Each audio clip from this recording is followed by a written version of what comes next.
In today's episode, I have an insightful discussion about leadership and change with Peter Donovan. Along with the 5 key takeaways, we discuss how iterative leaders accelerate performance through people and process, innovative leaders launch new offerings, and disruptive leaders transform strategies. Each change type demands tailored leadership and team skills. I create clear thinking and decisive leaders who can amplify their influence. Contact me to find out how I can help you or your organisation. And today our guest is Peter Donovan. How are you doing, Peter? Very well, Judith. Yep, enjoying the cold weather for a change. Well, yes, you was just saying that you'd come over to the UK for a little while. Where are you normally based? Normally based in Dallas, Texas. I've been here 25 years, so this is home now, but originally from the UK. But yeah, Dallas, Texas, and you can always guarantee within half a day the sun shines again. And there's no sense of an accent from you either. Yeah, strange, isn't it? But the Americans do love an English accent, so it probably was a reason I kept it. But no, everyone over here thinks I've just arrived from England. Exactly. So tell us a little bit about you. Yeah, I would say that when I ask people about me, they say that I'm sort of I've been a pioneer in 3 things. One is sort of I suppose revenue growth, growing businesses. The other's delighting customers, and the other has really been just sort of like transformation in general. So each job I've had, I've sort of quickly moved to what's the latest thing, and so that's been my skill set, is really taking best practices or seeing new things and applying that in a practical way for business. That makes a lot of sense. All right, Peter, what kind of drew you to me for this podcast is the way that you look at change is a bit more maverick, a bit more different than others do. No doubt you are a bit more maverick with the Top Gun Ventures, your company name. Kind of called me, like gave me an idea that you might be just a little bit maverick. So tell us, what's your view on change then? How does that differ from the standard traditional view? Well, I think the important change has always been there, but the importance of change now is in the last few years. There used to be a thing called the Black Swan that would come up every now and again and shock people and would all react and so on. But we sort of have every 6 months we have another Black Swan. So we're in the world of continuous change, and everything that we do has to go through that prism of the latest change that we're dealing with. So firstly, I think the importance of change increased. And then the way, we hire game-changing leaders into companies and so on, help them build game-changing teams. And yes, they've got the technical expertise, they know it well, they've got the background. But now they're coming in, they're dealing with things they wasn't expecting. There's always continuous change. So that drew us to it, to look at it. And I would say over the last sort of 2 or 3 years, we've been honing this down. But what we found with business growth is that if you look at business growth through the lens of change, now we know what it's going to take to actually do it. And there's 3 areas of change. If you break change down, there's iterative, which is sort of doing the same thing but better, maybe at scale. There's innovative, which is doing new things that add new value.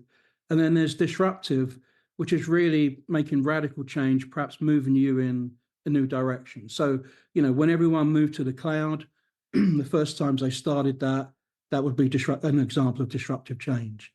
So they were the 3 areas that we looked at. And then, being recruiters and helping the companies bring in leaders and that, we then had to look, well, what are the profiles of leaders and teams that could deliver on iterative change or innovative change and disruptive change? So that's sort of been the journey we're on, and and there's been a lot of interest. We've shared this with a lot of people, but yeah, so change became important, and we had to figure that out, how the people we brought into companies could manage that, and we've supported them and their clients in doing so. Thank you. I like the fact that you've actually broken it down to 3 key differences of change. Because I think when people think about like running a change program or what change means, they they assume it's the same thing. But Yeah. you're right, leaders do need to be able to handle each element. Or do you believe that we should hire leaders for the change that we need, and then when that change is gone, replace them for a new leader for the new part of the change? Yeah, I think it's whatever the situation is, you need to be able to make the most appropriate change. And I would say that most leaders can do one or two, but they always prefer to do one before the other. Mm-hmm. Um, so, for example, if your business is struggling a little bit, you've made some investments, you're not seeing the results, but you can't invest anymore, and this is where sort of an iterative leader is really good, because they don't want anything new. They just want to get the best out of the people, the process, technology, and they're really good at rallying on all of that. And it's amazing, how much additional benefit you can get from that. And then once they've got that working, once we can see what we've really got when we're top performing, then they might want to be more innovative, or they might want to be more disruptive. But they don't want to. They don't want to start out like that. They would say, "Look, let's see what I can get from what we got first, and then move on." Others come in, so the iteratives, the innovatives, and the disruptive, and it doesn't matter what you've got. They're not interested in that. They want to do it their way. Let me Mm. come in and find out where we are and do all this research, and companies may be ready for that, or they may not be ready for it. So it really is, where is the company? I call it in their next growth cycle. Have they just got their business off the ground? They've got a mature business, they're trying to keep that. And then what is the next phase? So where are you going next is the question that we ask. And then do you have the right leaders that can deliver on that? Okay. So do you think then, in your experience, that it's rare to have someone who can come in and do all three stages well? Yes. The reality of it is that's absolutely true. Now, when we talk to people, leaders, they say they can do everything, and they believe, some believe they can do everything. But when you start asking in their background, what did they do and how did they do that, you can sort of you can see that mature leaders, the young leaders are still developing it, but mature leaders really have a pattern where they're really happy and they're really good at, and that's the place for them to go. And often, you've got a great leader everyone likes, but they're just not ready for where the company is going. But there's always a role for them, and there's always a need to bring somebody in that does like to do that. You're a game changer. I'm a game changer in our profiles, and so we get energy, we get excitement from coming in and doing new things that no one's ever done before. But it doesn't mean to say we can't do all the other stuff, and sometimes we have to do all the other stuff. But it's not where we get our energy from. And perhaps a simple way to look at this is that while they might think they can do everything, the question we ask is, well, where do you think you're going to do your best work? And then immediately they go to one place. That's where I do my best work. And that's really what it's about, is lining them up to where they can do their best work, be that iterative, innovative, or disruptive change. Mm. So there's a real danger then, isn't it, where you could get somebody, we're both interested in Maverick, so let's say someone who's very disruptive in a good way. That's what they do, that's what they come in, they troubleshoot, get things moving. But they might have an exec team who are right at the other stage. Well, we're quite comfortable where things are. We recognise the world is moving on, but we've got another 5 years before it's a real issue. So let's just stay where we are. And that person can come in and break things too quickly for the team to stay with them. Yeah, well, this is a big discussion we have with clients and candidates, because what we ask them where they're going, and what they maybe they need to be disruptive, but the Mm. organisation is not capable of taking that on. So we have to sort of rein them back and say, well, let's be a little bit innovative, and then let's maybe do two iterations of that, and then let's see where we go there. Had an individual was brought in as a CIO to this company. It's a fantastic job. Started talking, asking questions, and we use a thing called a riskometer. So, these are the drivers of the business. Mm-hmm. What is the riskometer? Are they up for change or not? And the company that she was working for were all for technology changes, really high on the riskometer for that. Let's go for it. But they were like zero, didn't want to change the people, didn't want to change the process, didn't want to Oh. put money into it. And in the conversation with that individual, they quickly realized that they were not going to be successful here. And they had two choices, like either convincing everybody else that they needed to get on board with this, or in fact, this individual left that company and went to another. So yeah, you're absolutely right. And then we talk about game changers in our business, and they say, okay, yeah, I get it. I know exactly why I need that. And then we switch hats and say, okay, well, if you did bring a game changer in, these are the kind of things they'd want to change. They might want to change the compensation system. Oh, we can't touch that. Oh no, not allowed to do that. That'd have to go up to the board and all this kind of stuff. So,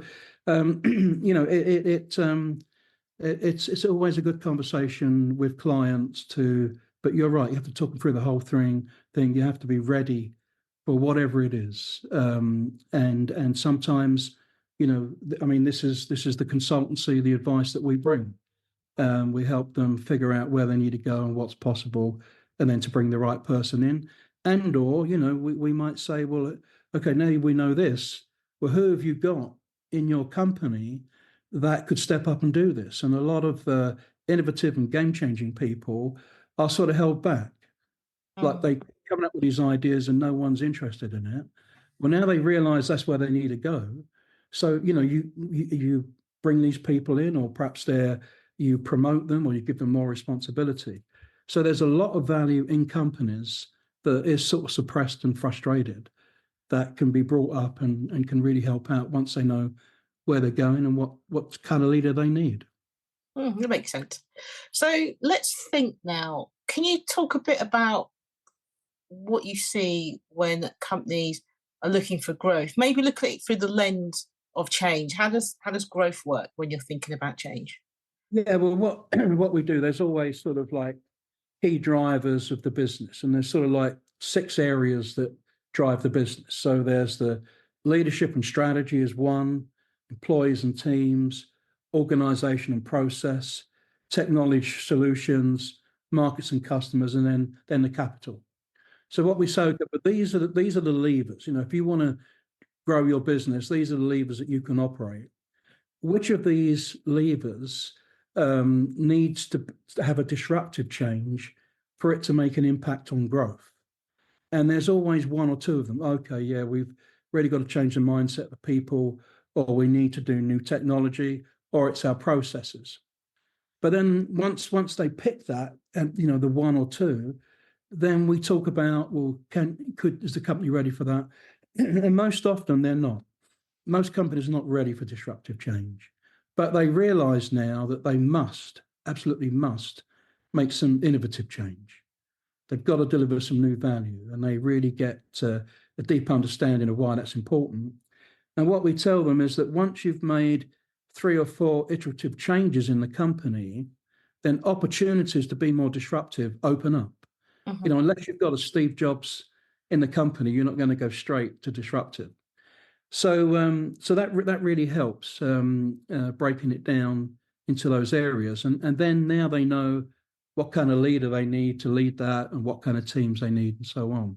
So yeah, there's 6 levers that you can influence growth. Which ones of those need iterative change? All of them, probably. Which are the few that need it innovative or disruptive? And then now we can get really focused specifically around that particular area, that driver of the business. Okay. So it looks to me then that the first step that they have to do then is really assess what type of change they're looking for based on maybe the culture that they currently have. Yeah, the culture would come in as part of the employees and teams, but culture would be one thing. But technology makes a big impact on that.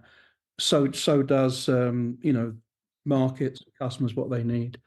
But so they need to pick which area they want to make the change in. And I would say culture more runs through all of it. And the way that we look at culture is that, as you start to do this, make these changes, you create new habits. You're creating a more innovative culture. So culture can be started to change, but ultimately, once you institutionalize this into the organization, that's when the culture of the company would change, and people would wake up one day and say, yeah, we are much more creative now than we were in the past. So I think culture spreads across all of those areas, and we're just starting to change it when we do this kind of stuff. Okay, that makes sense. So how change happens often requires teams, and we've looked at the 3 different types of change that's required. Yeah. Do you need 3 different types of teams, or can one team do all the 3 different types of changes? Yeah, I think you need different types of teams, but the place to start always is with the leader. Right. Because the leader does have a big influence in shaping the team. And, we've got like 3 types of leaders of change. Ones that are good at leading iterative change, innovative and disruptive. And, if I can share the backgrounds of where these folks. That'd be good. So people that lead iterative change, they've got a background of coming in, accelerating business growth, getting financial performance going by getting the best out of people, process, and technology. That's their thing. So that kind of leader, would need a different kind of team, but that's the start. The innovative leader, this is someone that's got a background of like launching a new product or a new service or capability inside an existing company. So the company's not known for this, but they're able to find a way to launch it and be successful, then wrap it back into the company. And then the disruptive one have a background of sort of transforming the company, like delivering a new strategic offering. So the company, may have been working over here and they need to change to somewhere else. So, a lot of this is cloud-based businesses. There's a lot of companies that specialize in the cloud. So the person that was working in that company that transformed that consultancy or business, so now they're all working in the cloud. The whole business is about working in the cloud. That's really changing the strategy of the company, how people view it. So they would be leaders of that disruptive change. And when it comes to the teams for those leaders, so if you're doing iterative change, you need sort of people that are strong playmakers that can bring people together, can work on the people, good implementers to get stuff done, and good what we call polishers that really can improve things. So having that strength on the team, and that could be the strength that the leader has, or it could be strengths that people on the team have. But basically, that team would be very strong with people getting things done and improving things. But they don't need to be strong on strategy or game changer ideas, because if they've got somebody in there that comes in every Monday and wants to change the strategy, no, we're busy getting stuff done. We haven't got time for that. Oh, I've got 5 new ideas. No, we're all focused on getting this thing done because it's important. Later on, we can look at that. So having people on those teams that bring that could be distractive, but you can direct them. You can say to the game changers, hey, I don't want any new ideas, but you help me figure out how we can do what we're doing better. So there's ways to direct people's energies. But that team, the iterative team, really is about people getting things done and improving things. Now, when it comes to the innovative team... Can I just jump in there? Because I think that's interesting, because I've seen where you have like a CEO or a CFO or something like that who are more into the innovation and disruption, and they come into the team and the team's like, no, all we need to do is cut costs, continue what we're doing, and it'd be fine. What do you suggest should happen there? Because it's almost like those organizations say they want growth, and they want to, they articulate really well what they want, but they're not really subconsciously ready to change from iterative to innovation to make it happen. Yes, exactly. So, so it really is about, firstly, recognizing where the business needs to go to deliver the growth. So Is iterative change doing things better, okay, or do we need to do something different? And once they've made that decision, then they've got to look at, well, who's leading that team? And they don't do enough of that. And there's lots of ways to put people in the right places where they can, as I say, do their best work. So that'd be my first step. I mean, Okay. if you've got the wrong leader and the wrong team, it's not going to work. We don't need to wait 6 months or a year to find that out. In fact, we don't have 6 months to a year because a good CEO, good leaders, or when you and I come into companies, the value we often is just asking those questions to help them think about it because they're too busy in the day to day. But when it comes to like innovative teams, this is where you need the game changers. This is where you need people that got new ideas, that can think outside the box, that aren't constrained by what you've done before, and also the polishers that can continuously improve that. And what we've been able to do here is we've done a lot of assessments and workshops using the GC Index as our powered by the GC Index. And so we have a lot of information now on individuals we've met. We've had hours in workshops and stuff. And there are leaders that are really strong game changers and polishers that are known throughout their business for being innovative. So it all sort of validates itself. You can see it in real life. And so either they as a leader can bring that, or it can be in amongst the team. They might just be perhaps a polisher and they need a game changer on the team or whatever. But so bringing the right team together is important. So I was just thinking, if you had somebody who's very much into that energy of doing something new and changing it, so they're hired to come in and do something new because it's required, is it likely then that that person will leave 2 years, 3 years, or whatever, as soon as it gets to business as usual? Is that person more likely to lead if there doesn't appear to be big innovation opportunities within the company? No, not really, because and again, it doesn't have to be somebody coming in. It could be somebody that's already there that is not appreciated. That all of a sudden, like now, the task is to create new things. They all of a sudden they excel. They mature. So, but no, what tends to happen with these individuals is they get promoted, or they get a bigger job, or they bring other things underneath, or they move on to a new part of the business. We don't have enough people in our companies that can do this. And right now, in this kind of situation, we all need to find a new market, new growth, because our existing clients maybe are not buying as much as they did in the past. They've slowed down. We've got to have new revenue. We've always got to mix it up. We've got artificial intelligence coming in, which is creating lots of new markets that no one's ever thought about. There's just so many places that companies need to go. So yes, those individuals, don't sort of burn out. But what I would say is that when they've got it to a stage of, okay, now we've made the moves, now we need to execute, right? Now we need to get more efficient at this. That's the time to move them on to another position and to bring somebody else in that's really good at doing that, like the iterative guy or girl. So because you're right, because I think in very large organizations it's so much easier just to go, yeah, this division's done, this division over here needs innovation, let's get you over there.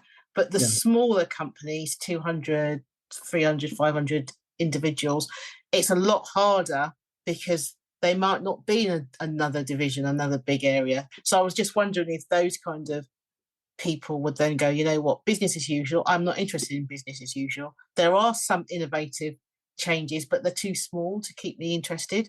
So I was just saying, well, these people are more primed to move on. Well,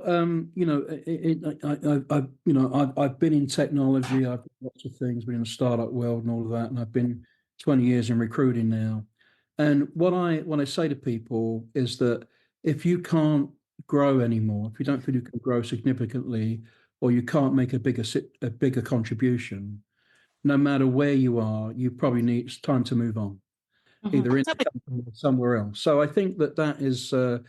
That's that could be either from an individual's point of view or from the company's point of view, and You see companies and you listen to what the moves they make, and they want to keep these people in the company. They want to keep them interested. So they will move them to a role where they can grow more and make a bigger contribution. But not all companies are perfect. And as you're saying, smaller companies, it may not work out. But that person has taken that company to a stage which puts them on another sustainable growth path. Like the path they were on before, they were going to go out of business or go bankrupt. But they've got them on a new path that's sustainable. And if they lead and you bring somebody else in, that works out for both parties. But they definitely made that shift. Brilliant. So the third one then, so the disruptives. Yeah. I think AI is a good example of that. And I'm always looking for an analogy, and the one I like the most is that if you think about the days when we moved from horses to automobiles, this is sort of where we are with AI. So, we can carry on making, horse and carriage related solutions in our company, or we could start figuring out new automobiles. Now, we still have people driving, leaders driving that, still have companies built around it. But that is what I would call a disruptive change. And what people can see now is if they stay just making this little bit for this carriage that goes on a horse, there won't be a business for that in 2 or 3 years' time. And if they don't start moving somewhere else, but who's going to make that change? And this is where the disruptive leaders can come in and be very successful there. Yeah. Let's listen to a quick advert. The Maverick Paradox.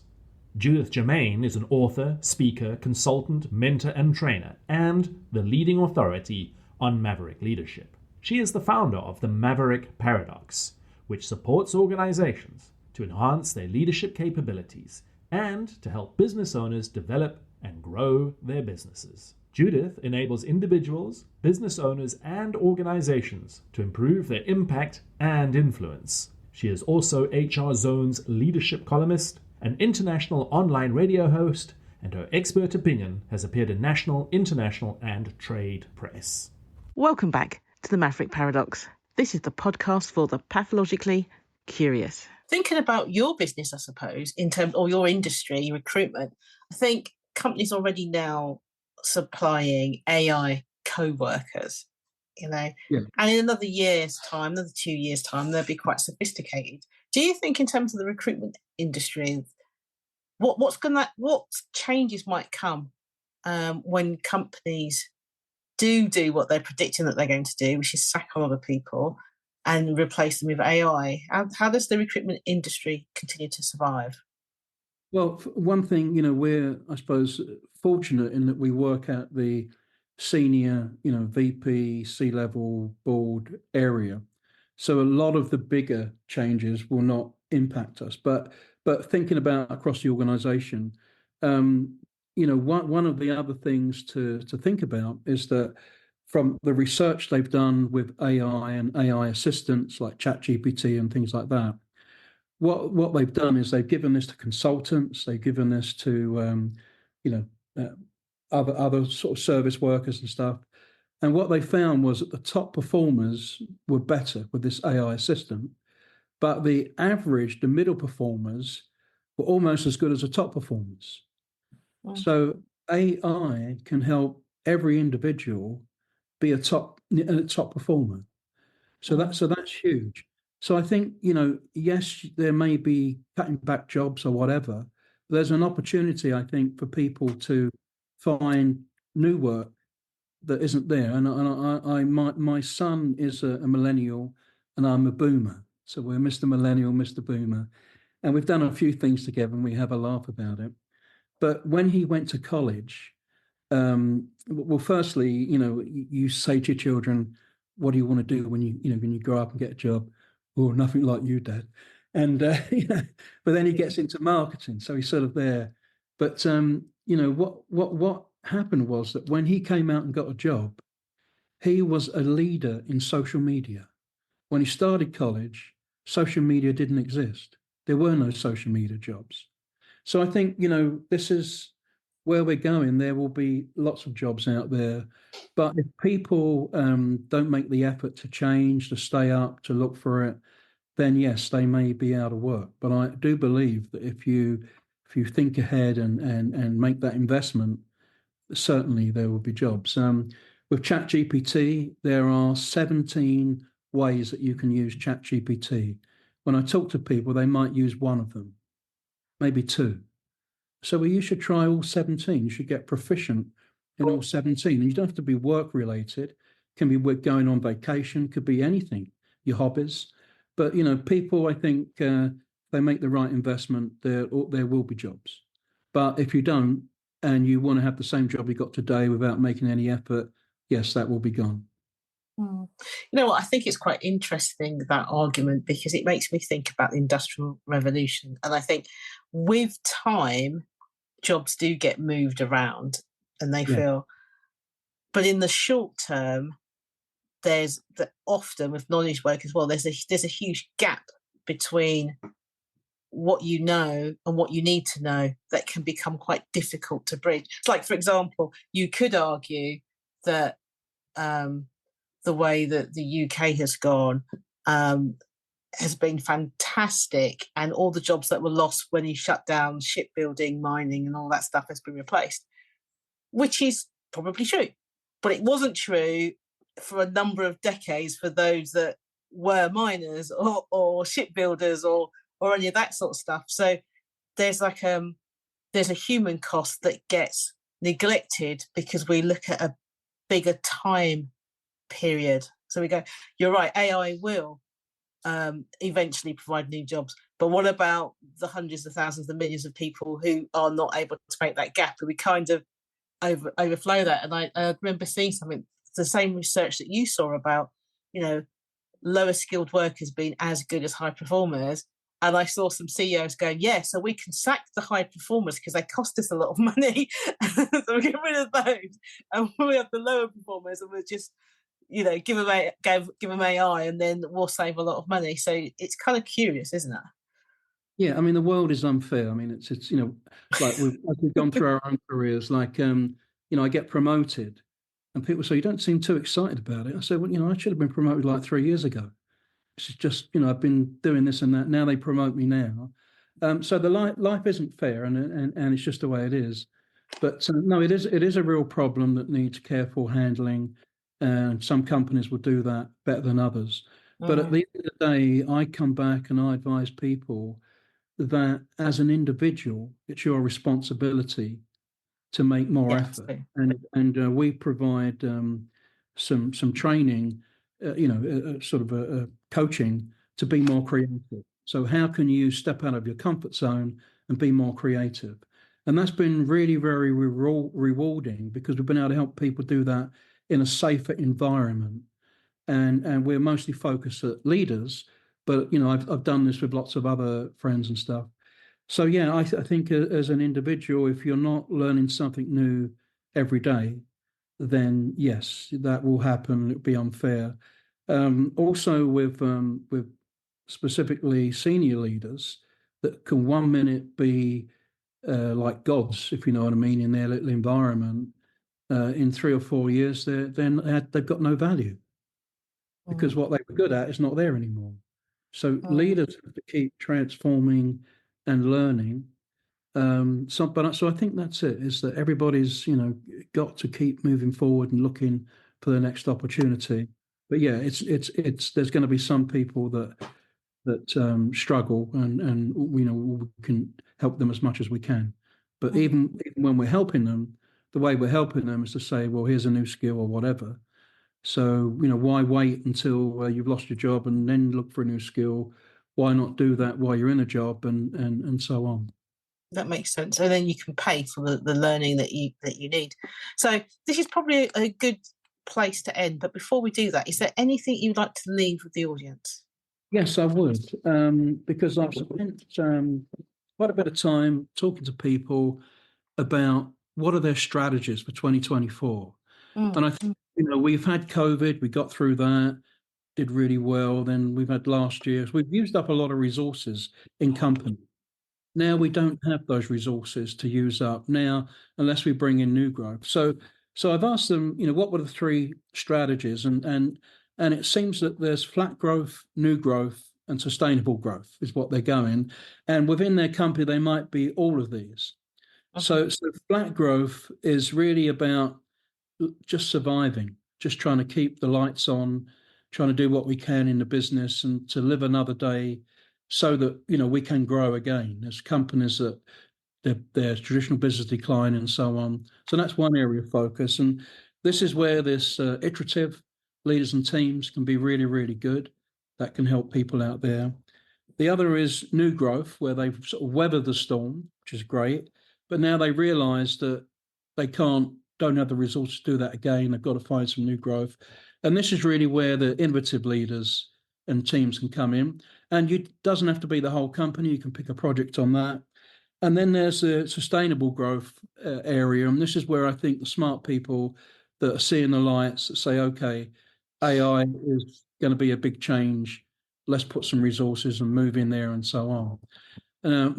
About 5 years ago, we were working to bring some new talent into Nordstrom's, a big department store here in the US, very famous, number 1 in the store, but they were like number 19 online, and we helped bring that up. And as we were recruiting people for that from like Amazon and Microsoft, they hesitated to come and join because they'd just been offered to go and work in their new AI department. This is 5 years. So all these big companies have been at this for 5 years. And now, because ChatGPT's come out and everyone's talking about it, now we're starting from the get-go. But there's a lot of people out there that have a lot of experience in AI. But that would be my last message, is that the impact potential of AI is huge. And if you're going to do something innovative or creative, then make sure you have some AI involvement in there as well. Brilliant. Thank you. That's been really great, Peter. Thanks for being on the show. But lovely. Appreciate sharing it, and lovely to chat with you again, Judith. You're welcome. And thank you out there for tuning into the Maverick Paradox podcast. I am your host, Judith Germain, and I hope you've enjoyed today's conversation. As a leader, you know that having a strong level of influence is essential to achieving your goals. But how do you know if you're truly making an impact? Take the How Influential Are You scorecard to get a clear picture of your current level of influence and identify areas for improvement. With personalised recommendations and valuable strategies, you'll be able to amplify your influence and make a real difference as a leader. Don't miss this opportunity to improve your leadership skills. Take the scorecard now at amplifyyourinfluence.scoreapp.com.